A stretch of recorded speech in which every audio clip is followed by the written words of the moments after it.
Pertanyaan keren banget sih, super banget. Jadi memang kalau itu kan 5 aspek yang di setiap usia itu ada tantangannya, namanya tugas perkembangan. Nah, jadi kelima aspek itu contohnya gini, misalnya pertumbuhan motorik gitu ya, kan ada misalnya yaudah deh kita duluin pertumbuhan motoriknya dulu misalnya gitu ya. Tapi perkembangan bahasa in the same time itu kan ada tantangannya, itu kita abaikan.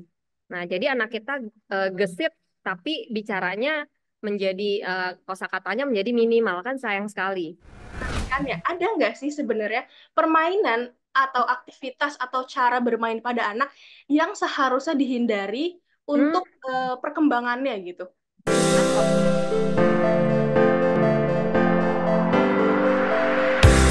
Hai parents, selamat datang di podcast Ngobrolin Parenting by The Good Parent. Masih bersama Adele di sini seperti biasa ya, seperti di episode sebelumnya.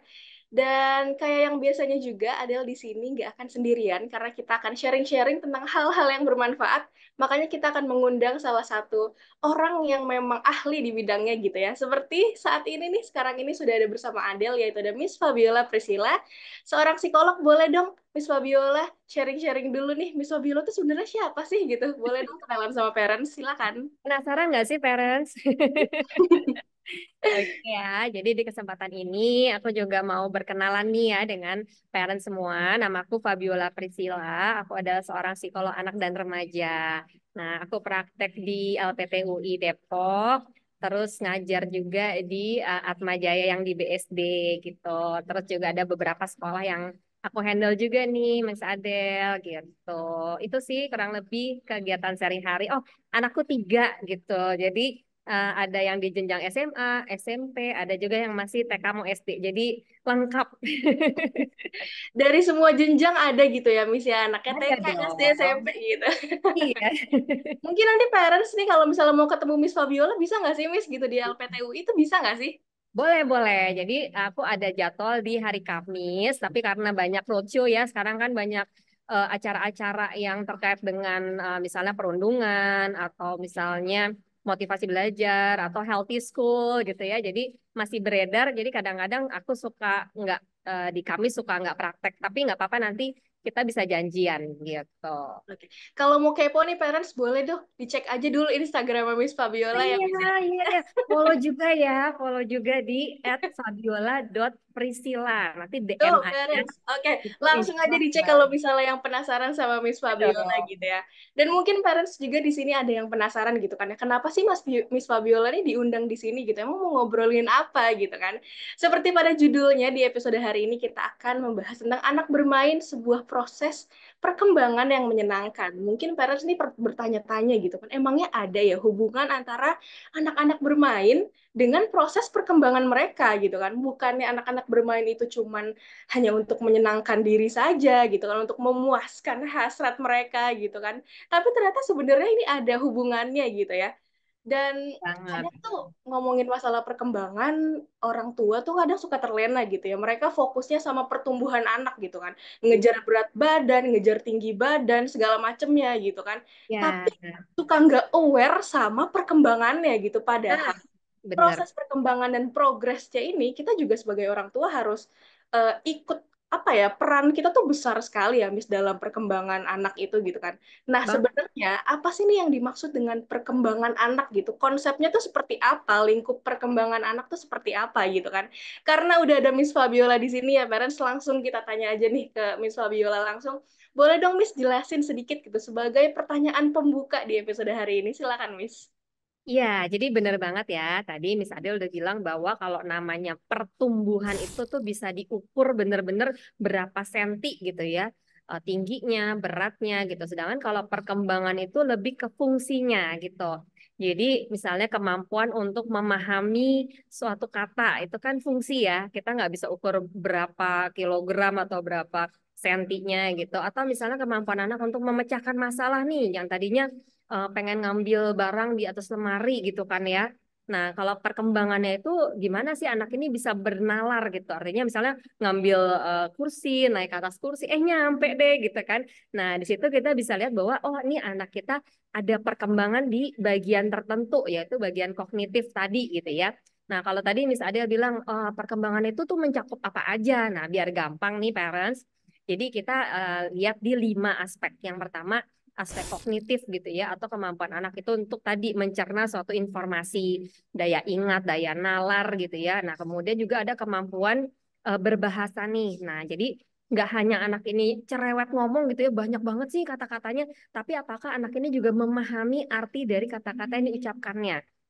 Apakah anak-anak ini memahami instruksinya kita? Jadi dari bahasa ekspresif, bahasa apa yang dipahami gitu ya, reseptifnya itu juga bisa secara seimbang dipahami oleh anak, dimiliki oleh anak. Yang ketiga, motorik. Nah, ini juga penting nih. Ada motorik halus yang melibatkan otot-otot kecil dan juga motorik kasar yang melibatkan otot-otot besar gitu ya. Jadi kayak misalnya kalau motorik halus itu meronce, menjelujur, menempel, menggunting gitu ya. Jadi otot-otot kecil. Kalau misalnya yang besar itu yang kayak berlari, manjat, lompat, jumpalitan gitu. Nah, itu tuh motorik kasar.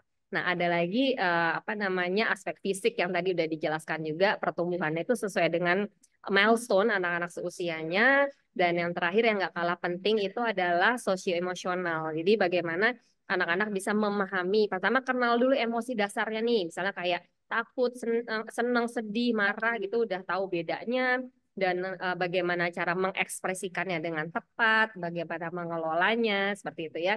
Kemudian sosialisasi bagaimana anak-anak yang tadinya soliter mainnya sendirian ini sudah bisa bekerja sama, bergiliran, sharing gitu ya. Nah, ini yang kita katakan sebagai aspek-aspek dari perkembangan. Gitu, misalnya panjang, lebar, kali tinggi ya. Banyak ya, ternyata sangat Banyak. kompleks gitu ya. Misalnya tentang perkembangan anak tadi, kalau misalnya itu udah dirangkum aja tuh udah jadi Rangkum. ribet gitu kan ya. Dari mulai kognitif, berbahasa, motorik, halus, kasar itu dibagi lagi gitu ya, Miss ya. Iya, Fisik juga, sosial emosional juga. Dan semuanya juga penting gitu. Harus kita sebagai banget. orang tua juga harus menstimulasi itu semua biar Ya, anak kita tuh nggak tertinggal gitu kali ya, ya, Miss ya. betul, Dan betul. kalau misalnya tadi kan salah satunya ada fisik gitu ya, di mana itu juga berkaitan dengan pertumbuhan kan pastinya ya, Miss ya. Iya. Nah, sebenarnya nih pertumbuhan dan perkembangan pada anak, hubungannya tuh seperti apa gitu? Keterkaitannya tuh seperti apa gitu antara dua hal yang tadi gitu, Miss? Boleh dong dijelasin? Oh, boleh banget. Jadi itu memang sangat erat ya kaitannya. Kadang-kadang kita fokus tadi seperti Miss Adele bilang, beratnya gitu kan ya, tingginya itu kita kejar terus. Tapi tadi apakah fungsi dari pertumbuhan anak itu udah optimal atau belum? Jangan-jangan oke nih anak terlihat sehat gitu ya karena sesuai nih berat badan dan tinggi badannya gitu ya. Tapi ternyata dalam kesehariannya kurang aktif parents gitu. Atau misalnya dilibatkan dalam permainan yang misalnya contohnya sepak bola gitu ya, atau main basket, atau main apa tuh? Kalau zaman kita dulu tuh kasti gitu. Kita sama-sama nggak sih? Jangan-jangan beda umur ya. Kasti apa itu, Miss?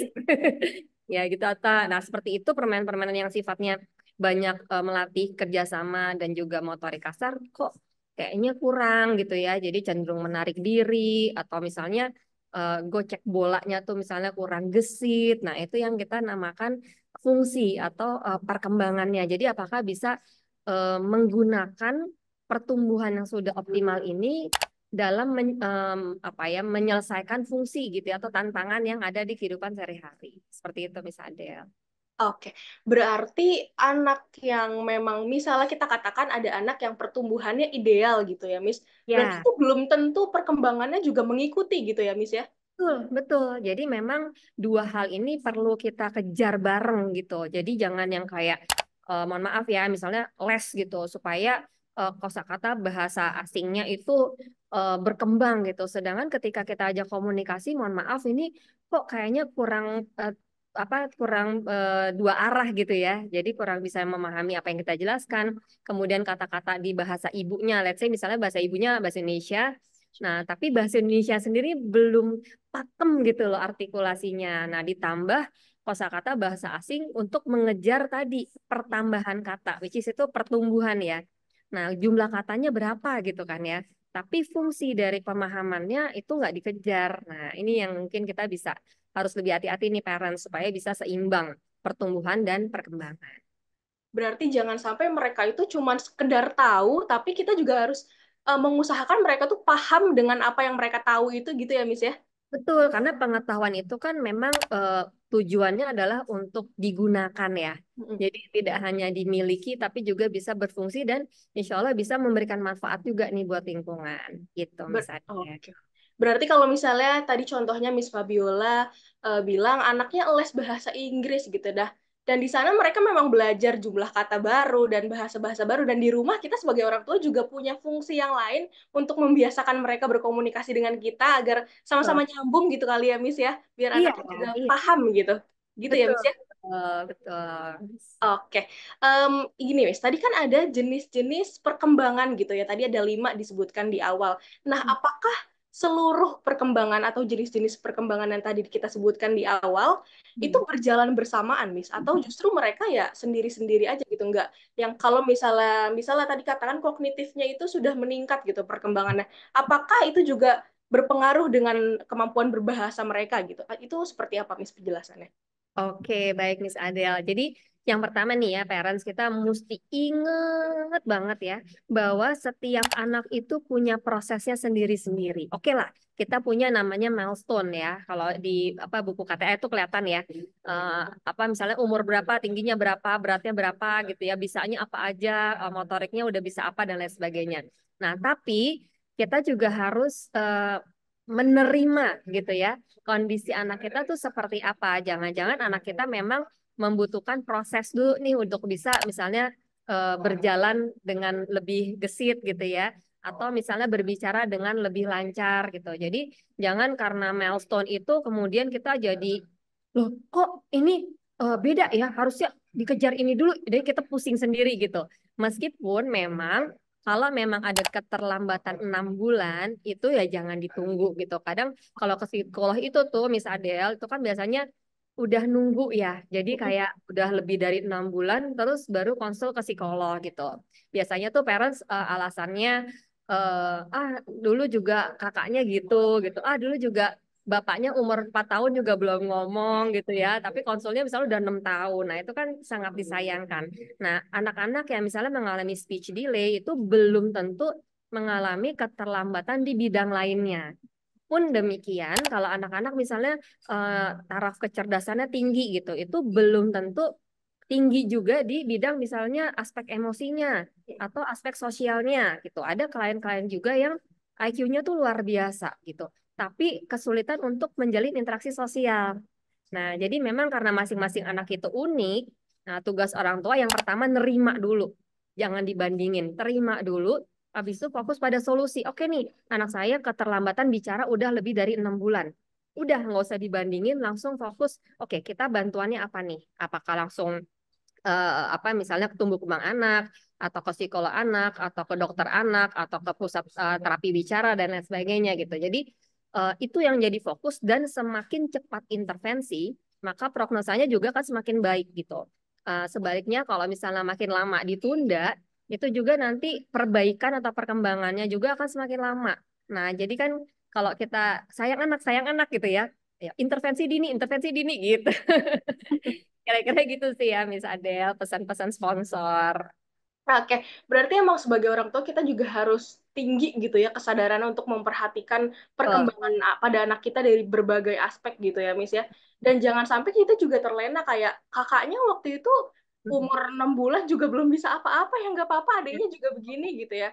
Justru Iya, memang sebenarnya kalau misalnya kita bisa melihat lebih awal, kita juga harusnya lebih bisa mengobatinya lebih awal juga gitu ya, Miss ya. iya, karena tuh benar banget loh yang namanya insting ibu gitu ya. Kadang-kadang kita tuh suka nggak usah baca buku gitu ya, nggak usah dengerin kata-kata orang, kita tuh dalam hati udah tahu loh. Ini kayaknya kayak anakku gitu ya. Yang pertama, kok nggak ngerangkak gitu ya. Itu aku nggak harus ngecek di buku umur berapa gitu ya.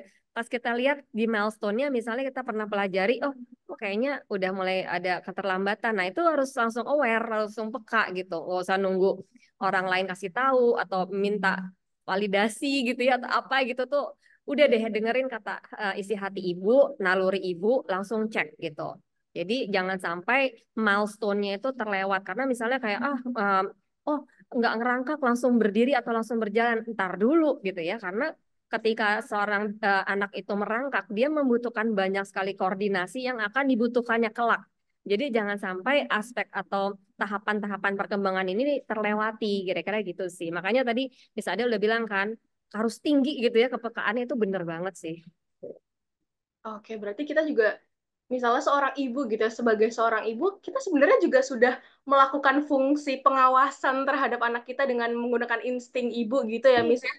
Jadi intinya gini loh parents, kalau misalnya semua ibu-ibu, bapak-bapak gitu ya, awareness-nya tinggi, kesadaran tinggi, peka gitu, terus sigap gitu. Sebenarnya psikolog anak tuh nggak terlalu laku loh.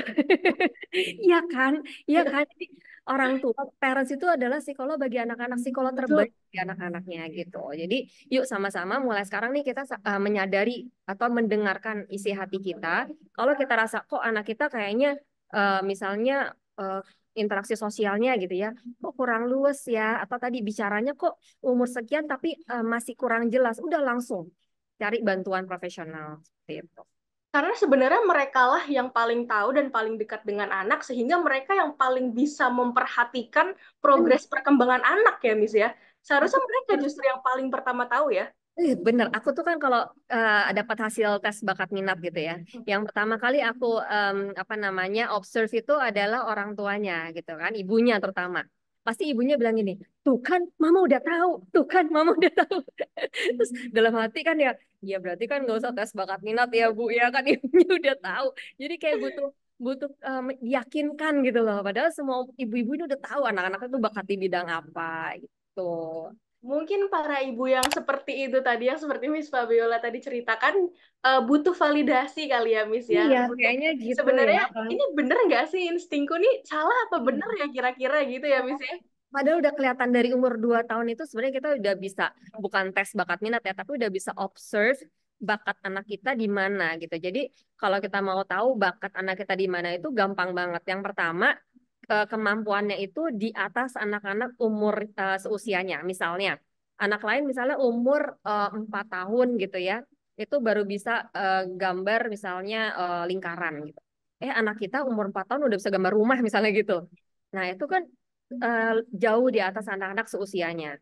Dan kelebihan ini konsisten. Jadi nggak cuma misalnya sebulan habis itu hilang gitu ya. Ini konsisten terus dan ketika nanti misalnya umur 6 tahun, ah udahlah iseng ikut lomba, kok juara ya? Ikut lomba lagi, kok juara lagi ya? Gitu. Nah, jadi memang menunjukkan suatu keberhasilan yang memang signifikan gitu.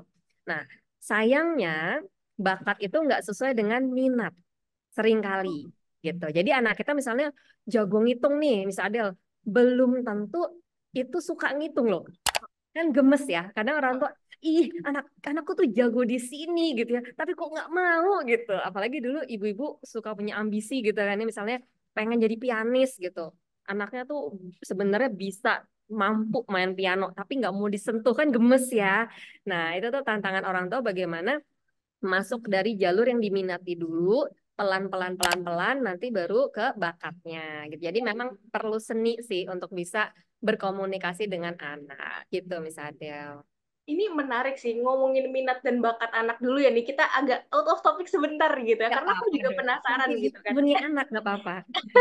Ini aku juga penasaran sebenarnya nih, kalau tadi Miss Fabiola sempat cerita juga kan, kadang tuh orang tua gemes gitu, anak kita tuh sebenarnya jago di ngitung, tapi kenapa mereka nggak mau gitu kan? Atau mungkin juga tadi ambisi-ambisi menjadi pianis gitu. Nah sebenarnya ini harus diperhatikan juga ya, Miss. Minat anak dan minat orang tua itu kan mungkin berbeda gitu kan. Ya. Nah gimana sih kita sebagai orang tua gitu mengikuti dan apa ya, iya mengikuti alur minat anak sehingga kita bisa mengelolanya lebih baik sehingga minat anak tersebut dapat menjadi bakat untuk mereka gitu. Itu caranya sebenarnya gimana sih, Miss? Ya itu makanya namanya orang tua ya, orang yang lebih tua gitu kan ya. Karena kalau kita orang lebih muda itu kan kita nggak bisa memberikan contoh, nggak bisa jadi role model, lah. Makanya namanya orang tua. Ketika kita yang tadinya aku bilang pasti akan mengalami perbedaan ya. Ada juga sih yang sama gitu ya, tapi kalaupun mengalami perbedaan, kita sebagai orang tua ya kitanya yang ngalah gitu. Jadi, aduh nggak suka banget ini belajar bahasa asing ya, tapi kenapa anak kita ngomongnya rocos saja bahasa asing? Belajar parents, belajar gitu ya, karena dari kita mereka tahu bahwa minatnya itu berarti, kalau bakatnya itu berharga. Nah, kalau kita yang nggak menghargai, kita yang nggak memberikan value di situ, gimana anak-anak ini punya motivasi internal untuk bisa ngegali lagi potensinya gitu. Misalnya gini, tadi misalnya main piano terus ibunya nggak suka misalnya gitu ya, sukanya misalnya membaca buku. Aduh berisik banget sih, berisik tahu nggak, mama mau baca nggak bisa nih gitu.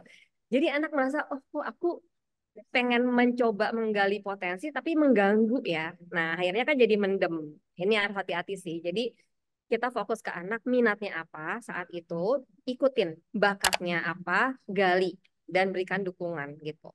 Itu sih jadi orang tua ya seperti itu ya. Jadi kita harus memprioritaskan anak dulu gitu. Nanti nih kalau ada waktu bolehlah ya kita dengan komunitas kita mengeluarkan bakat dan minat kita parents gitu.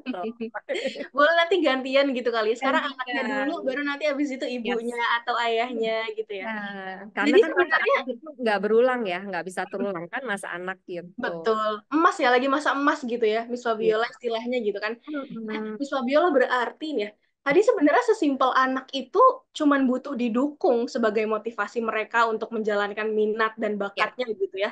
Gitu ya, iya. Miss ya? Mm-mm. Oke, berarti nih ya, kalau misalnya kayak gitu, emang kita sebagai orang tua harus memfasilitasi juga gitu. Jangan sampai kita kayak, ah anaknya mau main piano, udahlah biar nggak berisik, nggak usah dikasih piano gitu kan, nggak Nah, baik kan juga ya sayang kalau kayak gitu ya, banget. Miss ya. Mm-mm. Dan Oke, kita tuh nggak perlu satu bakat ya. Misalnya kayak anakku yang pertama itu tuh bakatnya di nyanyi gitu ya. Sedangkan aku tuh kadang nafas aja suka fales gitu ya. Jadi jangan takut parents ya. Anak kita jago nyanyi belum tentu kita tuh harus jago juga. Oh, kan aku bisa belajar. Jangan coba-coba gitu. Kalau emang udah keterbatasan di situ, sudahlah terima aja gitu ya. Kita dukungnya gimana jadinya?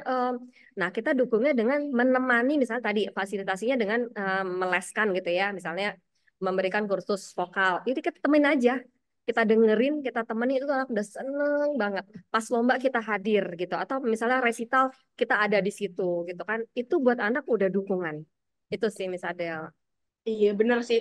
Hmm. Sebenarnya emang sesimpel mereka tuh cuman Iya, butuh didukung dan betul. dihargai, Betul. divalidasi kalau, nak kamu sangat hebat dengan apa yang kamu lakukan tadi gitu ya, Miss ya. Ya. Oke, kalau Hmm. misalnya kita balik lagi nih ke ngomongin ke jenis-jenis perkembangan yang tadi ada 5 di awal, Hmm. sebenarnya nih Miss Fabiola ya, ada nggak sih salah satu di antara 5 tadi yang memang harus didahulukan lebih dulu dan diprioritaskan lebih utama daripada yang lainnya gitu? Ada nggak sih sebenarnya, atau justru ya semuanya sebenarnya sama-sama penting, tapi mana nih yang lebih penting yang harus kita dahulukan nih gitu? Oke, nah ini pertanyaan keren banget sih, super banget. Jadi memang kalau itu kan 5 aspek yang di setiap usia itu ada tantangannya, namanya tugas perkembangan. Nah, jadi kelima aspek itu contohnya gini, misalnya pertumbuhan motorik gitu ya, kan ada misalnya yaudah deh kita duluin pertumbuhan motoriknya dulu misalnya gitu ya. Tapi perkembangan bahasa in the same time itu kan ada tantangannya, itu kita abaikan. Nah, jadi anak kita gesit tapi bicaranya menjadi kosakatanya menjadi minimal kan sayang sekali. Jadi memang kelima itu kita lihat di milestone-nya seharusnya anak-anak usia tertentu ini sudah bisa apa. Nah, itu yang kita berikan stimulasi dalam bentuk permainan. Nah, ini belum sempat ditanya tapi aku udah jawab ya. Nah, itu hubungannya antara permainan atau kegiatan bermain dengan perkembangan anak, di mana kita bisa menggunakan media bermain untuk bisa memstimulasi ke 5 aspek perkembangan tersebut. Gitu, Miss Adele. Oke, berarti udah terjawab kayak apa udah kita sudah jawab podcast Atau ini nggak ya. apa-apa, nanya lagi aja, nanti aku jawab lagi ulang. Berarti memang proses bermain atau kegiatan bermain pada anak ini sangat-sangat apa ya, berdampak baik untuk perkembangan si anak gitu ya, Miss ya. Nah, Kali. sebenarnya permainannya tuh sebenarnya apa saja sih yang memang harus kita sediakan, kita fasilitasi untuk anak agar perkembangannya juga sesuai dengan usianya gitu. Sebenarnya permainan-permainan yang seperti apa gitu untuk mendukung kelima perkembangan pada anak ini gitu. Oh, banyak banget nih Kak. Nah, baru besok nih kayaknya kalau selesai kita tuntaskan ya. Tapi yang pertama kali gini, jadi kan, aduh masih bayi ngajak main apa sih gitu kan ya, nanti aja kalau udah gede. Jangan parents ya. Anak baby, anak masih bayi pun itu bisa diajak main. Gimana cara mainnya adalah memfokuskan pada sensomotoriknya gitu. Baik dari pendengaran, penglihatan gitu ya, pengecapan, perabaan. Nah, itu bisa banget. Mainan terbaiknya apa? Mainan terbaiknya adalah orang tuanya. Kita ciluk bak aja udah jadi mainan, gitu kan ya. Kita sentuh dengan lembut itu udah jadi mainan. kita kasih berbagai macam bunyi, tekstur, itu udah mainan. Jadi fokus kepada sensomotorik untuk anak-anak usia 2 tahun ke bawah. Kemudian ketika bicaranya sudah mulai terlihat satu dua kata, nah kita udah mulai bisa storytelling misalnya. Kita tanya misalnya ajarkan satu lagu-lagu lagu Indonesia kan banyak banget loh sebenarnya lagu anak ya. Nah itu kita misalnya bisa skip misalnya balonku ada 5 gitu ya usia 3 4 tahun gitu kan udah familiar tuh dengan lagu-lagu anak Indonesia. Balonku ada 5 gitu kan. Bahasanya dapat 5 itu yang mana? 1 2 3 4 5. Mana coba angkanya di apa disambungkan dihubungkan dengan angkanya. Udah ke bagian kognitif gitu kan. Oke, tadi apa ya balon apa ya yang pecah gitu. Eh, hijau daya ingat masuk lagi, konsep warna konsep dasar masuk lagi. Jadi parents gitu ya nggak usah sedih dengan aduh gimana cara kita satu lagu aja udah bisa banyak yang kita ajarkan gitu kan. Asal tadi kita mau fokus kepada 5 aspek perkembangan itu gitu. Jadi nggak usah fokus, aku mau ngajarin kognitif dulu deh. Enggak. Kita harus pakai satu media, kita bisa ambil semua aspek. Kira-kira gitu. Berarti dalam satu lagu ini sebenarnya bisa ya ngajarin banyak hal Baru gitu. satu loh. Baru satu, Banyak apalagi kita banget. nyanyi satu album ya, Miss ya. Hanya tapi saya bundar itu udah konsep apa? Bentuk ya kan? Iya. Gitu. Nah, Nanti tapi kita bisa kadang bikin. masalahnya adalah orang tua ini suka nggak sabar gitu ya ngajarin ke anak tuh kadang suka nggak sabar gitu maunya langsung anak harus udah bisa perkalian gitu tapi kita belum bisa ngajarin angka gitu kadang orang tua tuh masalahnya di kesabarannya kali ya Miss ya tiba-tiba Nah, anaknya langsung pinter gitu tapi kita lupa dengan proses di belakangnya gitu ya. nah, ini mengingatkan kita nih Mas Adel. Kenapa orang zaman dulu itu tough. Emang agak lama ya dalam mempelajari sesuatu itu kita harus akui lah ya zaman kita dulu itu perlu waktu gitu untuk belajar. Tapi kita tough, kita tangguh karena apa? Karena kita berproses gitu. Anak-anak sekarang emang cepet nih, anak umur 2 3 tahun aja udah main gadget, nggak usah diajarin udah bisa gitu ya. Tapi mereka lebih rapuh karena apa? Karena instan gitu. Jadi cuman bukan makanan aja instan gitu ya. Hati itu juga bisa dibuat instan parents ya. Tergantung bagaimana kita memaparkan itu. Kalau kita ikut alurnya, karena banyak juga parents yang ikutan jadi instan gitu kan ya dengan kesibukan lain sebagainya. Lupa tadi yang Miss Adele bilang bahwa proses itu membuat kita kuat. Nah, kita mau anak kita tangguh, mau anak kita kuat, mau anak kita mateng. Nah, jadikan proses itu bagian dari kehidupan mereka. Itu Miss Adele. Proses juga ini bisa salah satu cara untuk menstimulasi gitu kan ya. Dan terkadang Banget. aku pernah baca nih, Miss, Hmm. anak itu kalau misalnya apalagi masih kecil gitu ya, mau distimulasi atau enggak distimulasi, kelihatannya sama aja gitu.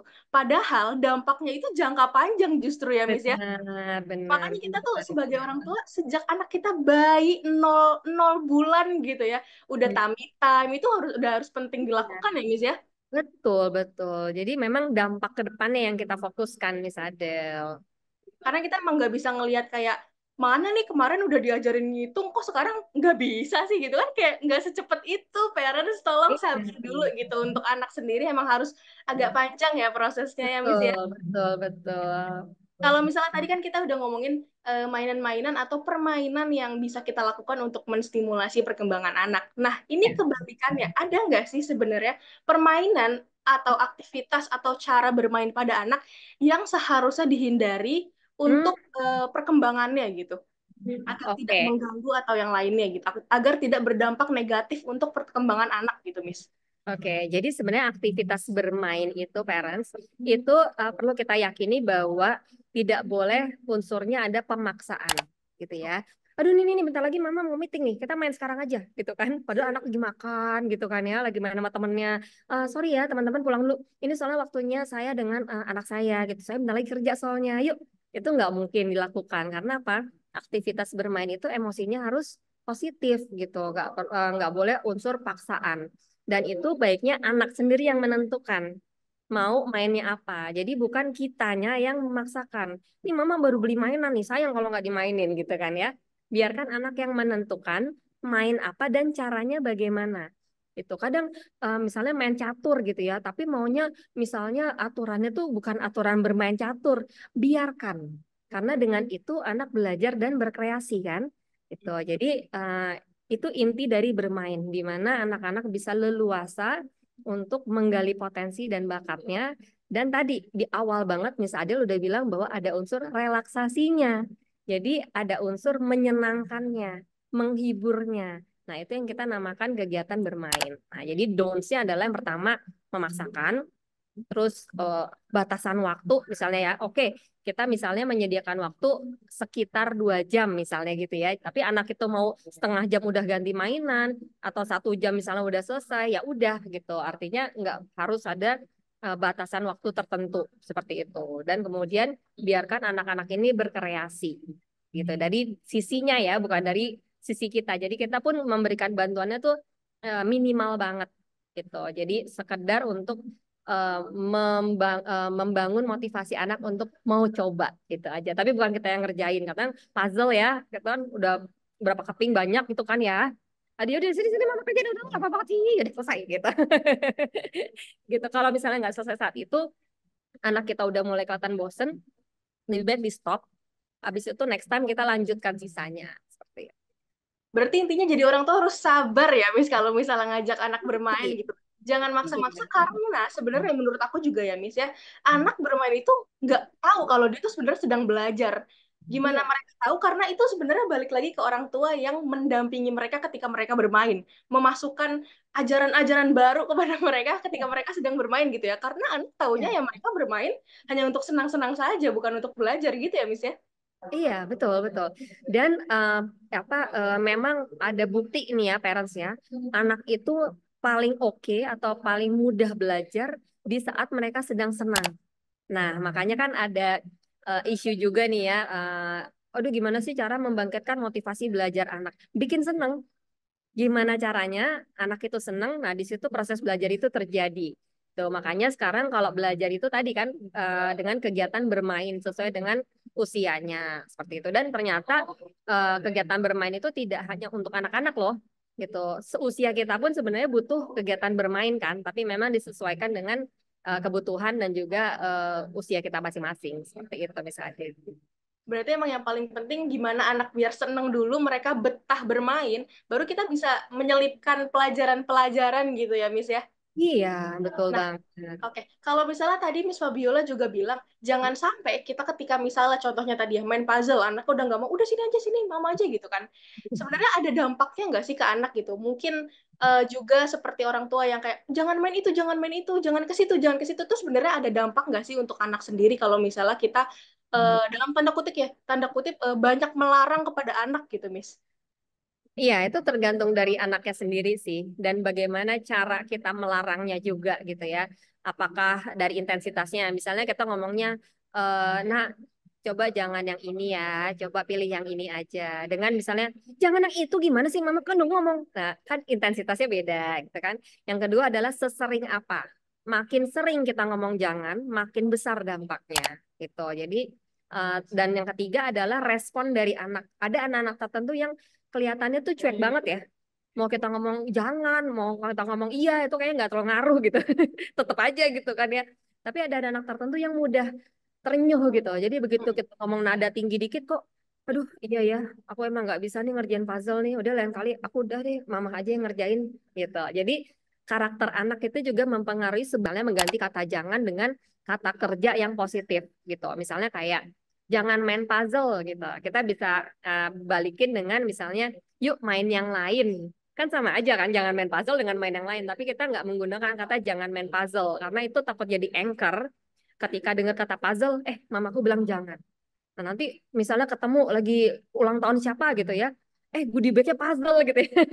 Langsung ke anchor, langsung, aduh mamaku nggak suka aku main puzzle. Nah, kan sangat disayangkan ya. Jadi hal seperti ini kita bisa antisipasi parents dengan memilih kata-kata, karena ada 3 hal yang akan bisa balik. Yang pertama kesempatan baik gitu ya.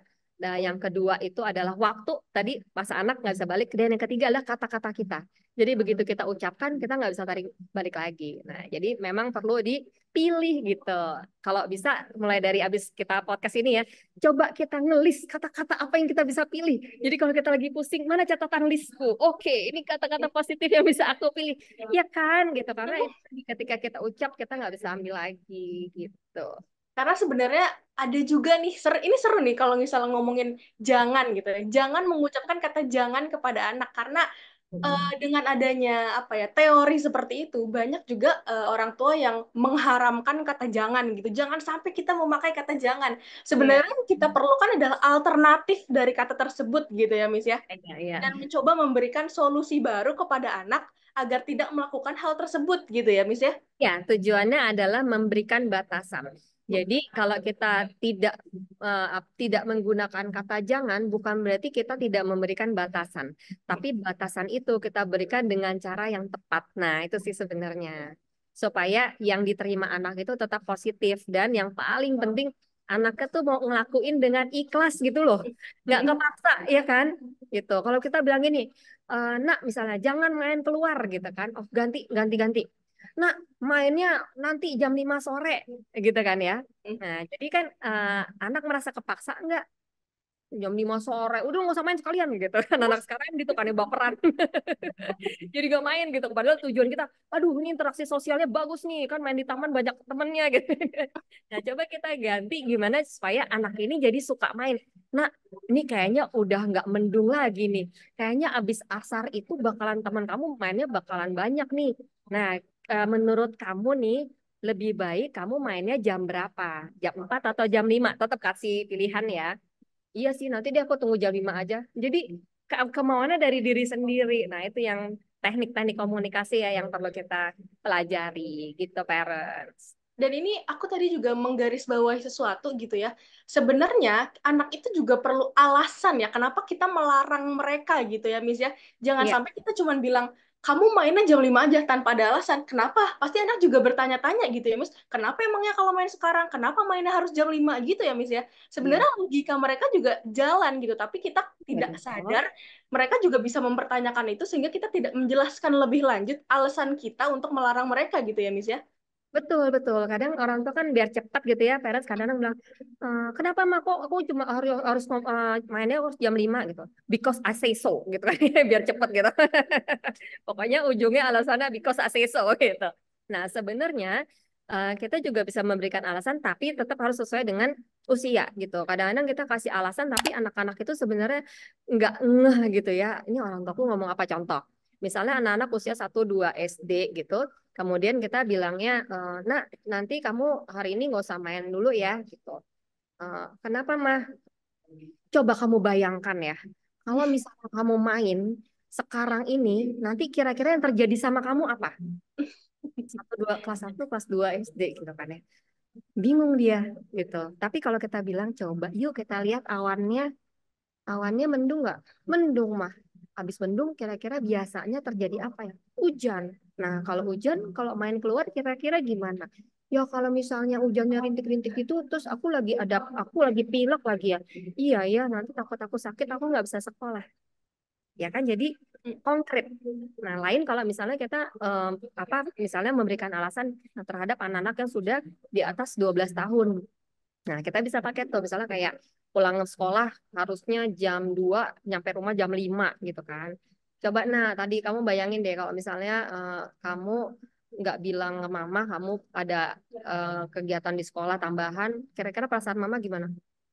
Mama khawatir ya sama aku ya takut aku kenapa-napa ya. Kan enak ya karena itu sudah abstrak cara berpikirnya. Jadi cara kita memberikan alasan atau berkomunikasi itu juga harus sesuai dengan kemampuan berpikir anak seperti itu. Jangan sampai anak-anak yang masih 1-2 SD dikasih pertanyaan-pertanyaan yang bentuknya esai gitu ya, Ya, jawaban panjang benar, gitu. benar gitu. Jangan disamakan ya parents nih yang lagi dengerin untuk anak yang kelas 1 kelas 2 dengan anak yang kelas 11 kelas 12 gitu Iya ya. dong, Karena gitu. bakalan ada perbedaan yang sangat besar dan banyak gitu ya, Miss ya. Dan Iya, sebenarnya nih, Miss, hal yang tadi kita omongin gitu ya, tentang kita melarang anak dan lain sebagainya gitu, itu akan menghambat perkembangan mereka, atau justru ya itu salah satu proses perkembangan mereka gitu, Miss. Apakah ada hal-hal lain juga yang bisa menghambat perkembangan pada anak? iya, itu juga it depends ya. Jadi kalau misalnya kita melarangnya itu karena memang ada faktor emosi gitu ya. Jadi kayak, aduh daripada nanti suka ngilang nih susah nyarinya, udah deh disuruh masuk aja nggak usah main di luar misalnya gitu. Jadi ada unsur emosi nggak mau repot dan lain sebagainya gitu ya. pemberian handphone juga gitu. Misalnya kayak anak masih balita dikasih handphone supaya orang tuanya nggak repot. Itu kan ada unsur emosi. Nah, ini yang dapat menghambat tumbuh kembang anak gitu karena diberikannya tanpa ada pertimbangan yang matang gitu. Tapi kalau misalnya batasan misalnya seperti oke mainnya itu nggak boleh ke jalan raya gitu kan ya. Nah, jadi kita kasih batasan. Nah, nanti mainnya sampai batasan satpam itu ya, dekat tempat satpam itu. Nanti kalau udah sampai situ boleh balik lagi aja gitu. Jadi kita kasih batasan untuk apa? Supaya menghindari anak dari terjadinya hal yang tidak kita inginkan. Gitu. Atau misalnya pakai gunting kan ada tuh gunting yang memang tajamnya minta ampun gitu ya. Nah, itu kita perlu kasih batasan dong gitu. Nah, ini main gunting yang buat usia kamu ini di kotak yang ini ya. Ya, kotak ini buat kakak misalnya gitu. Jadi itu kita perlu kasih batasan tapi nggak menghambat kreativitas anak ini untuk berkarya kan dengan menggunakan alat-alat gunting dan sebagainya karena itu aman. Nah, tapi pembatasan itu tetap kita berikan sesuai dengan kebutuhan dan juga perkembangan anak. Gitu.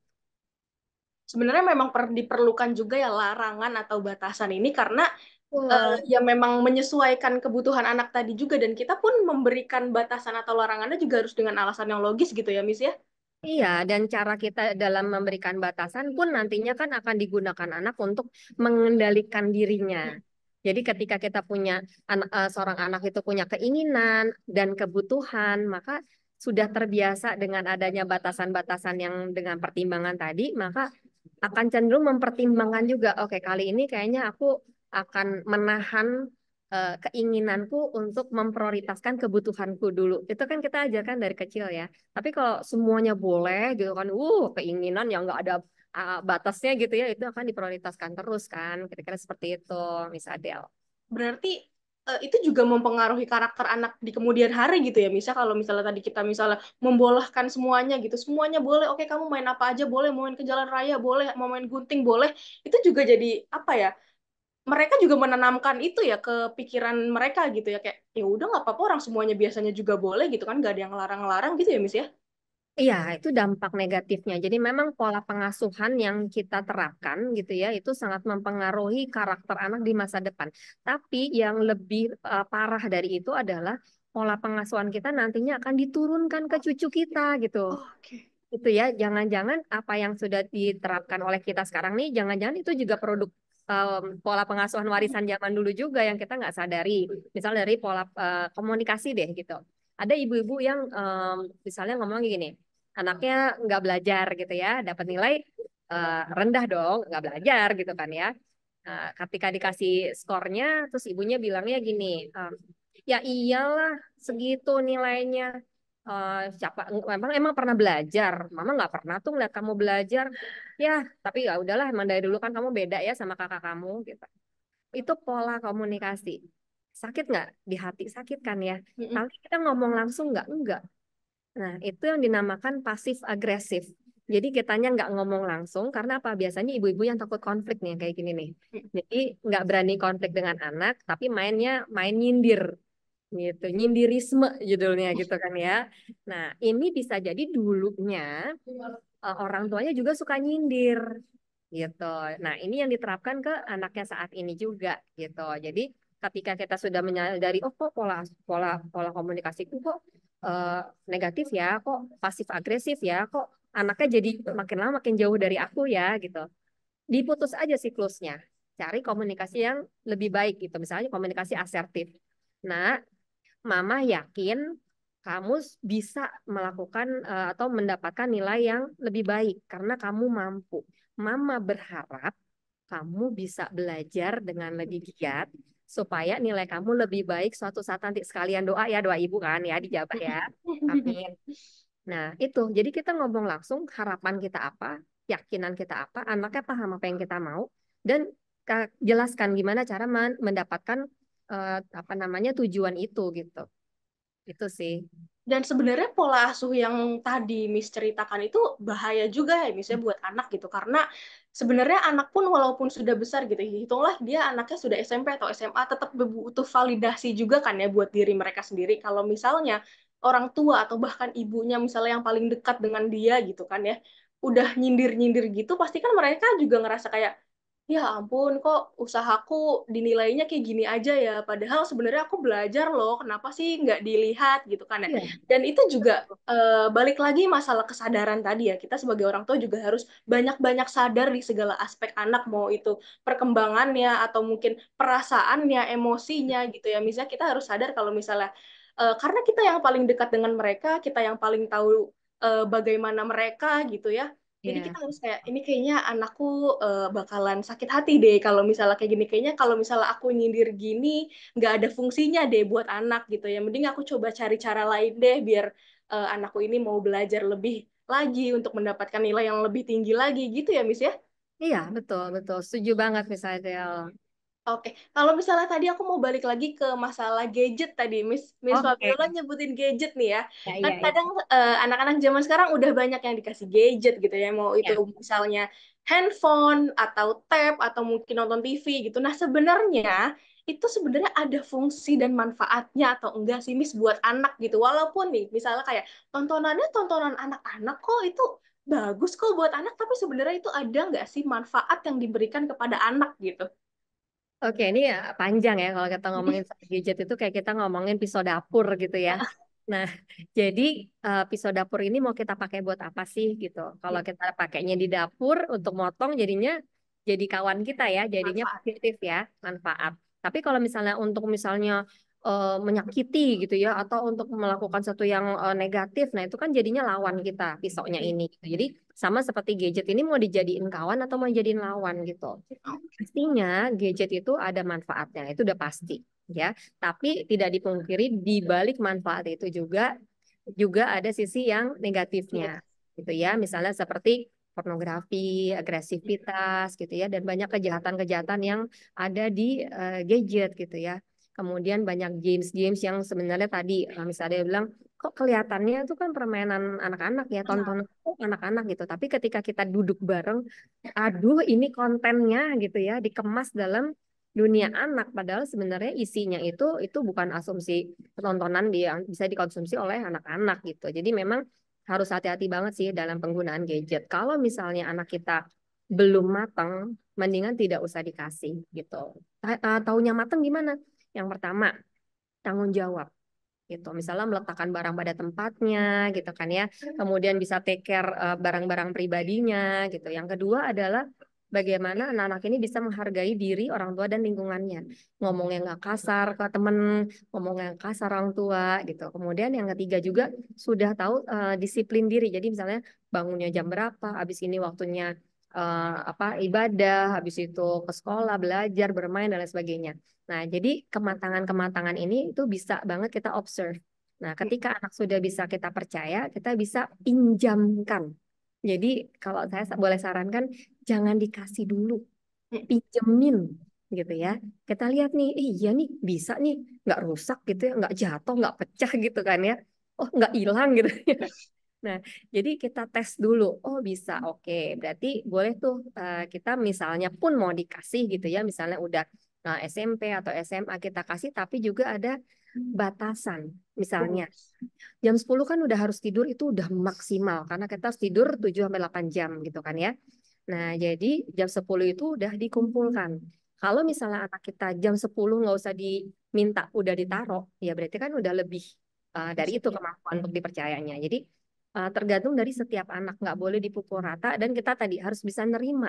Kalau anak kita memang belum matang, nggak usah dengerin tetangga kanan kiri ya. Teman kita mau ngomong, ih kamu kuno banget sih anak kamu udah umur segini nggak punya handphone, nggak usah dengerin. Karena yang tahu anak kita tuh kita sendiri. Yang nanti dapat dampaknya kalau anak kita misalnya jangan sampai gitu ya. Tapi kalau misalnya ada kasus adiktif, ketergantungan, itu siapa sih yang ngadepin orang tuanya gitu. Bukan tetangga, bukan anak orang tua teman-teman kita bukan gitu ya. Kita nih yang ngadepin gitu. Jadi kalau kita rasa anak kita belum siap, mendingan nggak usah. Kalau misalnya butuh, tapi kan ini edukasi benar. 80% alasannya edukasi gitu kan ya. Itu kita berikan tentunya. Tapi kan belajar itu nggak 24 jam. Jadi ketika misalnya pulang dari sekolah ya dibalikin dulu gitu. Nanti kalau ada pekerjaan tugas, oke kamu butuh berapa lama nih? 30 menit, oke 30 menit balikin lagi. Kira-kira gitu sih. Oke, berarti kalau misalnya masalah gadget ini, kita sebagai orang tua juga harus bijak gitu ya, menilai apakah anak kita sudah mampu Ya, diberikan tanggung jawab untuk memegang gadget ataukah belum gitu ya. Misal karena kalau misalnya pun memang dia kita pinjamkan atau berikan, kita juga harus tetap mengawasi ya, Mis ya, apa betul. yang dikonsumsi, konten-kontennya, atau mungkin Ya, tontonannya, atau mungkin permainannya, itu juga kita harus awasi dengan betul-betul ya, Mis, karena kita nggak tahu anak ini tiba-tiba nanti bukannya apa, karena mereka juga sebenarnya belum sepenuh itu ya pemahamannya mengenai konten-konten yang ada di dalam gadget gitu ya, Miss ya. betul, betul. Tetap harus didampingi. Dan kalau misalnya rules masalah gadget gitu ya, tentang kedisiplinan menggunakan gadget, sebaiknya nih ya, Miss ya, sampai Hmm. umur berapa sih kita tuh harus mengatur mereka dalam penggunaan gadget gitu? Apakah emang sampai kayak SMP kamu harus masih sama aturan mama ya gadgetnya gitu. Sampai SMA pun kamu jangan pakai HP dari lebih dari jam 10 malam ya gitu. Itu sampai umur berapa sih sebenarnya kita diperbolehkan untuk mengatur atau memberikan rules penggunaan gadget kepada anak gitu. Iya, sebenarnya nggak ada umurnya sih, Miss Adel ya. Jadi tadi tergantung dari kematangan anak. Begitu anak kita matang, kita bisa kok berikan kepercayaan secara bertahap gitu ya, dan pastinya ada batasan-batasan gitu. Betul. Nah, tapi nggak ada misalnya, oh kamu udah SMA, silakan bebas menggunakan gadget itu juga nggak gitu juga gitu. Jadi tergantung dari bagaimana setiap anak bisa kita berikan tanggung jawab itu dan bagaimana setiap anak itu bisa menjalankan tanggung jawabnya gitu. Jadi nggak ada secara general sampai umur berapa seperti itu sih. Oke, berarti kembali lagi kepada penglihatan orang tua gitu ya, Miss ya. Ya, Apakah kepekaan mereka orang sudah tua. melihat kemampuan anak untuk menggunakan gadget atau belum gitu ya, Miss ya? Ya, iya seperti Oke, itu. nah kita balik lagi ke masalah perkembangan yang sudah kita Oke, obrolin iya. tadi di awal gitu ya, Hmm. Miss ya. Tadi kan kita juga udah bahas apa aja sih yang bisa menghambat gitu kan perkembangan-perkembangan pada anak. Apakah melarang anak ini juga salah satu hal yang dapat menghambat perkembangannya gitu kan ya. Nah, pertanyaan selanjutnya adalah Hmm. sebenarnya apa aja sih masalah yang dapat terjadi ketika anak mengalami keterlambatan dalam perkembangan gitu, Miss? Oke, dampak apa yang terjadi ketika anak mengalami Mm-mm. keterlambatan Keterlambatan dalam perkembangan? perkembangan. Oke, ini pertanyaan panjang banget sih, Miss Adil ya. Aduh, kan ini. Kita Oke. harus bahas semuanya Ya, ya, kupas ya, ya, ya, tuntas ya, ya, gitu, ya. Miss. Siap, siap, siap, siap. Jadi ini sebenarnya tadi ya tergantung dari aspek itu tadi, karena kan keterlambatan itu bisa global, bisa yang tadi ya semuanya gitu, tapi bisa juga misalnya di Salah bicaranya satu. aja, di perilakunya aja, di Oh, emosinya aja. Nah, kalau misalnya satu-satu itu ya pastinya misalnya contohnya di kognitif gitu. Nah, ketika anak mengalami hambatan di bidang proses berpikir gitu ya. Nah, ini kan kaitannya dengan bagaimana anak bisa memproses informasi. Jadi ada hubungannya dengan sekolah gitu. Bagaimana anak nanti bisa melakukan aktivitas belajarnya di sekolah gitu ya.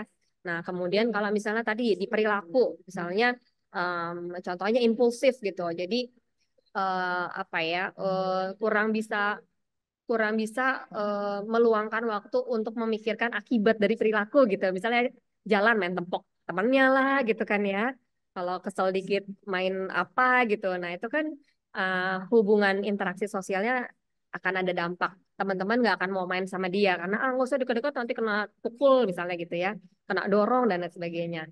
Nah atau misalnya ada hambatan di bidang emosi gitu. Jadi kalau bercanda marah, kalau kita cuman bercanda doang gitu, baperan gitu kan ya. Meskipun kita juga perlu memahami perbedaan antara bercanda dan bullying. Jadi kalau anak kita lagi curhat, ya mah, aku dikatain gini-gini, masa mama dipanggil nama mama loh, kalau manggil aku gitu kan, itu kan tersinggung ya.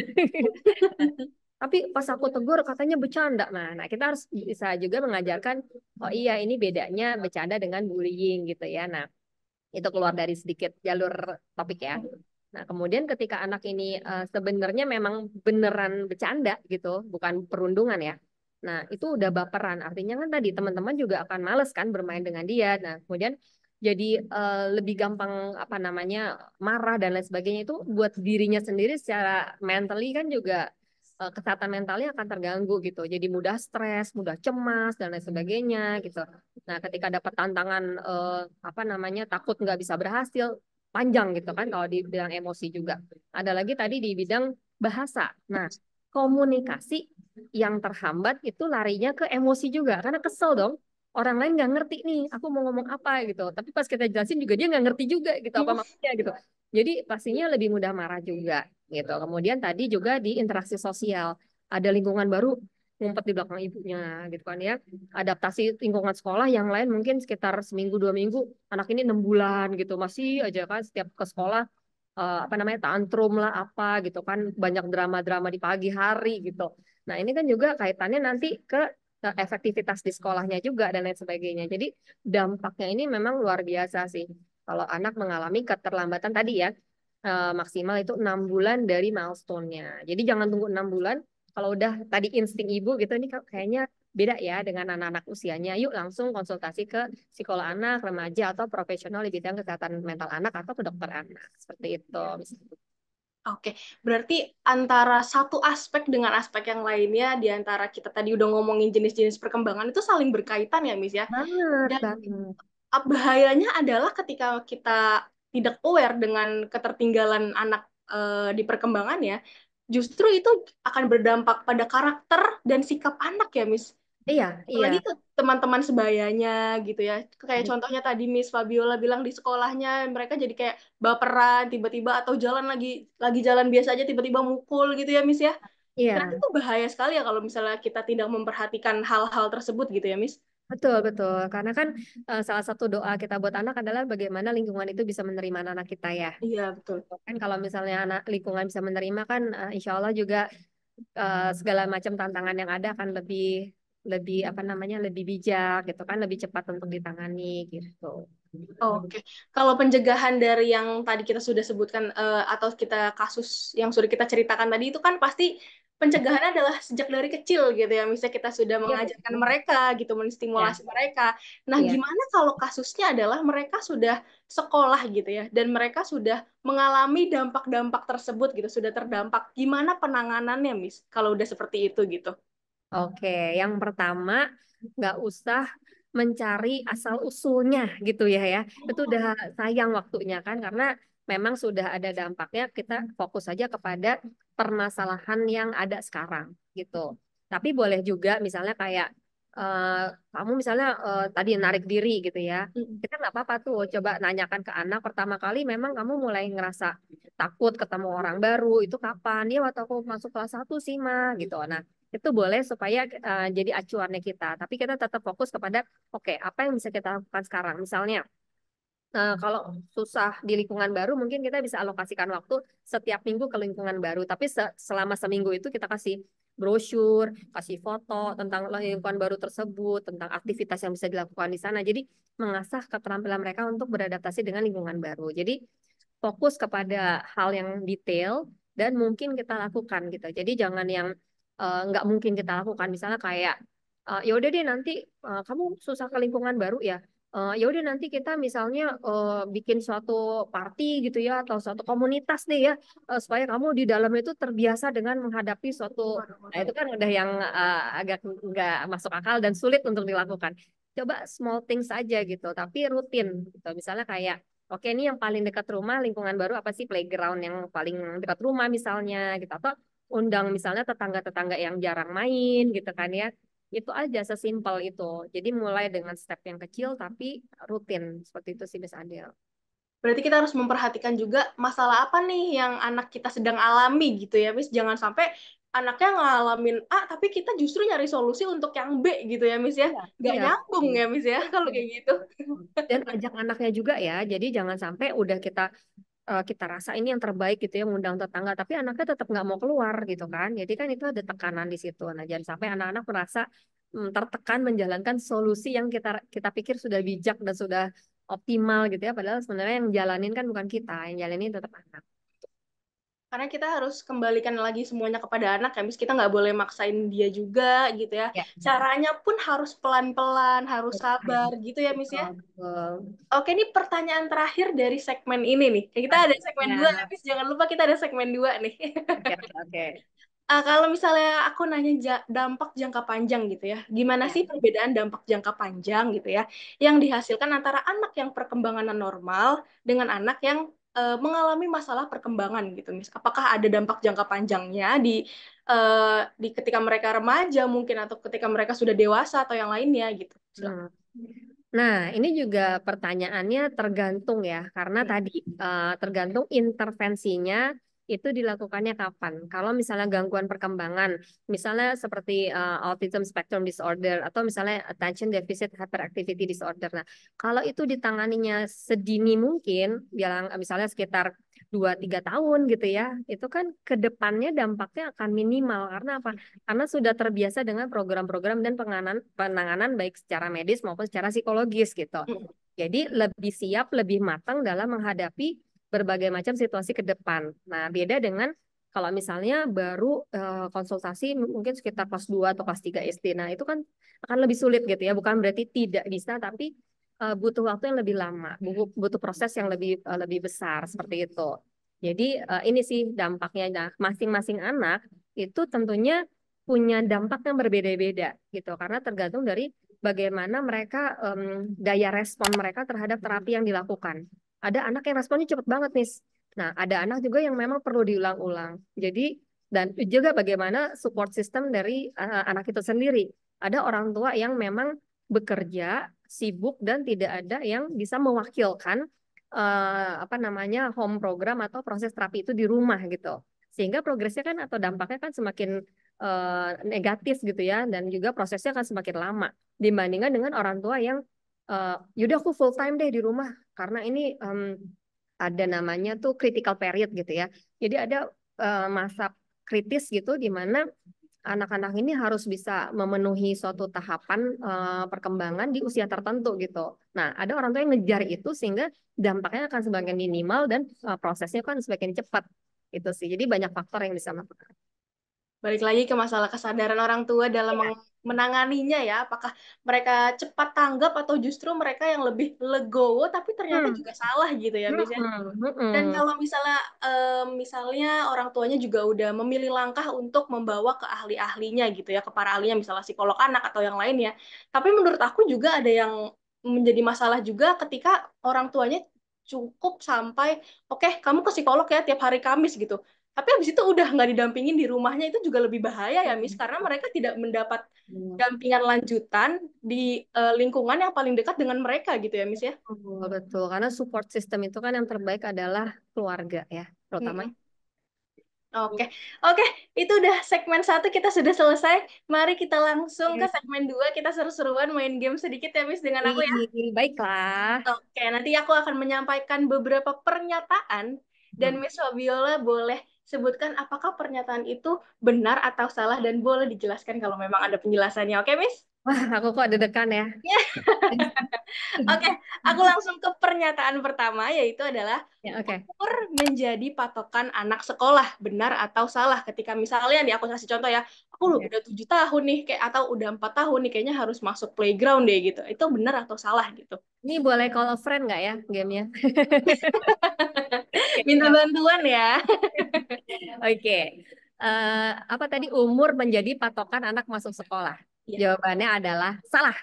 Oke, kenapa tuh Miss? Bisa dijelaskan biar parents nih yang lagi dengerin jangan sampai terlena dengan umur anak gitu ya. Benar, benar. Karena kematangan anak sekolah itu tidak hanya ditentukan oleh umur atau gini ya dulu ya. Bisa gini nggak?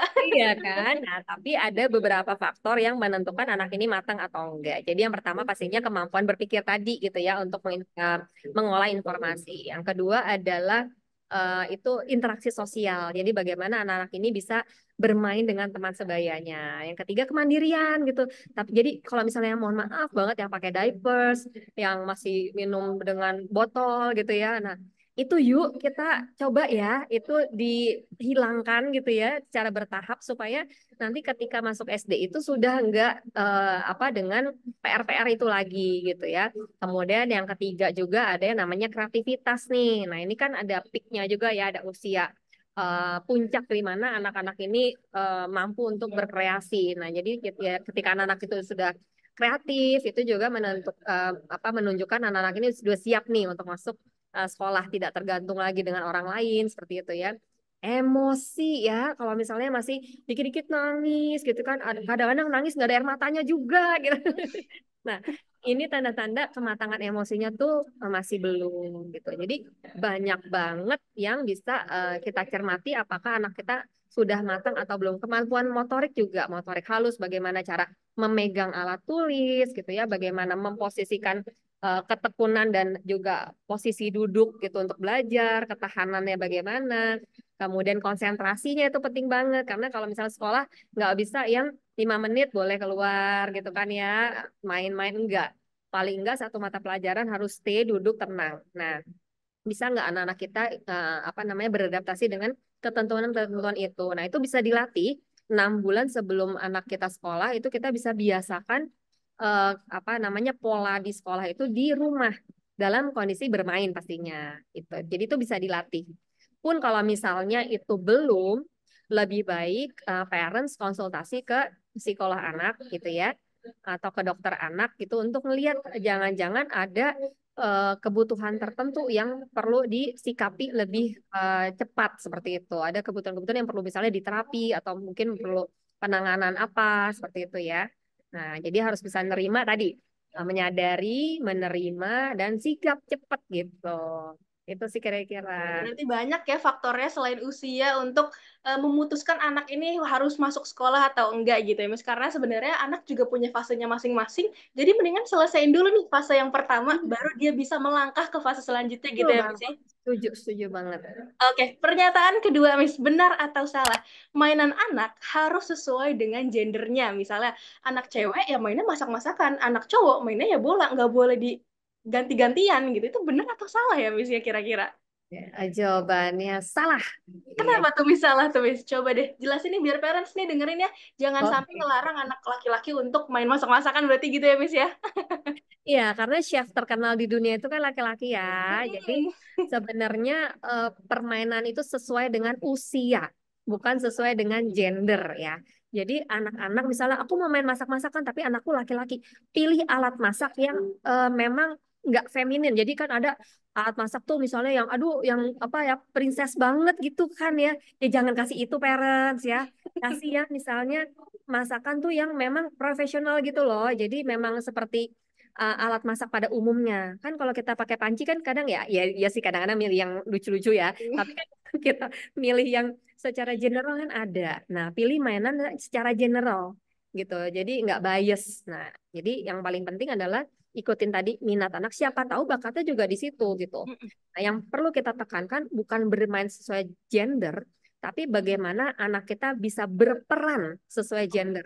Bagaimana sih anak laki-laki cara berpakaiannya, cara memperlakukan temannya, dan cara beraktivitasnya. Nah, itu tuh yang kita harus fokuskan dibandingkan dengan pemilihan alat mainan apa seperti itu. Berarti ini kembali lagi ke minat bakat anak ya, Miss ya.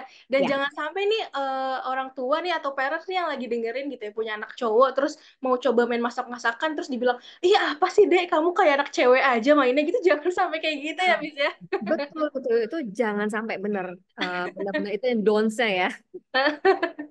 Oke, Karena pernyataan selanjutnya nih. pernyataan parents itu kan juga tadi menjadi anchor kan. Jangan Betul. sampai menjadi apa tadi jangan sampai apa Miss? Jangan Iya, sampai jangan sampai jangan jangan kayak anak cewek nah, deh mainnya jangan gitu. kayak anak cewek itu terekam loh. Ya, Iya, jadi betul. better kita benar-benar pilih kata-kata yang beneran nantinya bisa bermakna positif buat anak. Oke, itu parents di garis bawahi ya, di Hmm. italic dan di bold tuh tadi perkataan dari Miss Fabiola ya. Hmm. Pernyataan selanjutnya nih Miss, ada nomor 3 gitu ya, kita udah masuk ke pernyataan nomor 3, Ya. yaitu adalah benar atau salah sih Miss, musik klasik akan membantu anak untuk lebih cerdas. Benar atau salah Miss? Oke, nah ini aku nggak bisa bilang benar atau salah karena jawabannya adalah it depends. Jadi banyak banget penelitian yang bilang bahwa musik klasik itu bisa mencerdaskan anak. Tapi sebenarnya nggak cuma musik klasik. Kalau abis kita dengerin musik klasik kita nggak kasih stimulasi, ya nggak optimal juga gitu kan. Aku udah kasih musik klasik udah nggak diapa-apain, babynya nggak diajak main, nggak diajak ngomong gitu kan ya ya nggak optimal juga gitu. Jadi itu hanya sebagai salah satu ikhtiar kita supaya tumbuh kembang anak kita tuh optimal gitu. Itu sih Miss Adele. Berarti kembali lagi ke peran masing-masing dari orang tua ya Miss, karena Iya, jangan iya. sampai kita cuma memberikan alatnya aja, tapi kita nggak mendampingi gitu ya Miss ya. Alatnya, sebenarnya kita itu alatnya. Yang lain tuh bantuin kita gitu loh. Oke. Pernyataan selanjutnya, pernyataan Oke. keempat, benar atau salah gitu ya. Sebaiknya jangan biarkan anak untuk bermain sendiri gitu. Itu benar atau salah tuh kira-kira? Benar, Oke, benar. kenapa? Karena banyak banget yang kita bisa kasih masukan gitu ya, kita bisa kasih wawasan ketika kita main itu bareng anak, jadi bersama anak, bukan bukan kita melihat anak bermain gitu ya, jadi disambi gitu, enggak ya. Jadi kita ikutan main, sehingga ketika anak melakukan kesalahan, kita adalah orang pertama yang membenarkannya gitu. Dan ketika anak melakukan hal yang benar atau amaze apa ya suatu hal yang memukau kita, kita adalah orang pertama yang mengapresiasi. Nah, itu sih yang penting banget. Kalau kita nggak di situ, bisa jadi anak bisa, aku berhasil ngerjain puzzle 10 keping gitu ya. Tapi nggak ada orang di samping aku. Sehingga itu nggak menjadi penguatan anak untuk mencoba lagi ke 15 keping, ke 20 keping. Tapi ketika kita ada di situ, wih, nak, keren banget kamu udah bisa 10 keping nih. Next time anak akan coba lagi. Karena apa? Karena diberikan penguatan. Atau ketika salah gitu ya, nggak ada yang ngasih tahu juga sehingga anak kan mengulangi kesalahannya lagi. Hmm. Atau mungkin akan kesel karena nggak bisa-bisa gitu. Nah, kita yang ada di sebelahnya itu fungsinya adalah untuk memberikan support supaya yuk nak coba lagi yuk atau pakai cara lain gimana. Sehingga permainan itu kan tadi emosinya harus positif gitu. Ketika anak bermain emang harus seneng. Awalnya seneng, selesainya juga seneng. Nah, itu yang kita harus pastikan kenapa kita harus mendampingi anak saat bermain. Karena validasi anak ketika mereka bermain juga itu ternyata menjadi motivasi selanjutnya untuk anak melakukan hal tersebut lagi ya, Miss ya. Oh, betul, Miss Dan Adele. kadang juga kan anak pasti main juga nggak banyak yang nggak ngertinya gitu atau mereka cuma main asal-asalan aja dan itu juga salah satu fungsi kita untuk apa ya mengawasi juga atau menuntun Iya, mereka gitu ya kayak begini betul. nah caranya yuk ikutin yuk gitu ya Miss ya. Iya, Oke, bener pernyataan banget. terakhir nih Miss dari segmen kita Oke, hari ini alias juga pernyataan terakhir untuk episode hari ini gitu ya. oke, Benar atau siap. salah gitu. Urutan kelahiran anak akan mempengaruhi perkembangannya dengan contoh anak terakhir dalam keluarga besar biasanya akan terlambat untuk berbicara. Itu benar atau salah sih, Miss? Ini kayak parents pasti bisa jawab juga nih, Miss Adele ya. Itu keren banget mitosnya gitu kan ya. Ya itu salah ya. Jadi setiap anak itu punya karakternya masing-masing, punya kekuatan dan juga kekurangan, which is itu sangat manusiawi pada diri setiap manusia gitu. Jadi tidak ada hubungan dengan urutan kelahiran atau ada yang bilang juga pola pengasuhan gitu ya. Itu pola pengasuhan A mengakibatkan anak mendapatkan gangguan perkembangan B gitu ya. Itu tuh enggak gitu. Jadi memang setiap anak itu dilahirkan satu paket gitu ya, lengkap dari mulai karakteristik, kekuatan, kekurangan, apa namanya, kriteria dan lain sebagainya itu sudah memang satu paket gitu. Dan apa yang sudah misalnya Allah itu kan menciptakan manusia itu sudah yang terbaik. Nah, kadang kitanya yang nggak cukup waktu, yang nggak cukup jeli untuk melihat sisi terbaik itu. Lebih fokus pada kekurangannya, keterlambatannya gitu ya, tidak berfungsiannya gitu. Tapi kita lupa bahwa di sisi yang sama itu ada hal terbaik yang Allah udah kasih untuk setiap manusia sebagai fitrahnya. Itu sih yang harus kita fokuskan, Miss Adele. Dan aku yakin juga parents yang lagi dengerin ini udah cukup bijak gitu ya membedakan antara mitos dengan fakta yang sudah beredar Iya, di luar sana gitu. Karena pasti pasti banyak deh. orang tua muda baru yang udah nggak kemakan lagi sama mitos-mitos kayak gitu ya, Miss Iya ya. dong. Oke, Miss. Udah ternyata itu obrolan kita cukup sampai sini. Padahal aku juga mau ngobrol lebih banyak lagi tentang Lanjut perkembangan ya. anak, tentang masa bermain anak gitu ya. Tapi sayangnya Oke. waktu kita udah nggak cukup nih. Kayaknya semoga Hmm. kita bisa ngobrol di episode-episode selanjutnya, di waktu yang lain, di Amin, insya kesempatan Allah. yang lain. Insya Semoga Allah. Miss Febiola juga nggak bosen ya ngobrol sama aku di sini ya. Senang hati sekali aku ini. Thank you, Miss Terima Adele kasih ya, Miss udah undang aku. Fabiola sudah mau sharing-sharing bareng parents dengan aku juga di sini gitu. Sebelum aku menutup, boleh dong kasih closing statement untuk parents yang lagi dengerin kita sekarang ini. Silakan Miss. Oke, closing statementnya aku pinjam dari Miss Adele aja, gitu ya. Boleh deh. Ada banyak kata kunci gitu dari awal. Yang pertama gitu ya, Allah itu nggak mungkin salah dalam memilih orang tua buat anaknya gitu. Jadi ada banyak ibu-ibu tuh yang suka curhat ke aku gitu ya, aduh kayaknya aku bukan ibu yang baik, aku belum sempurna. Memang anak itu tidak membutuhkan orang tua sempurna.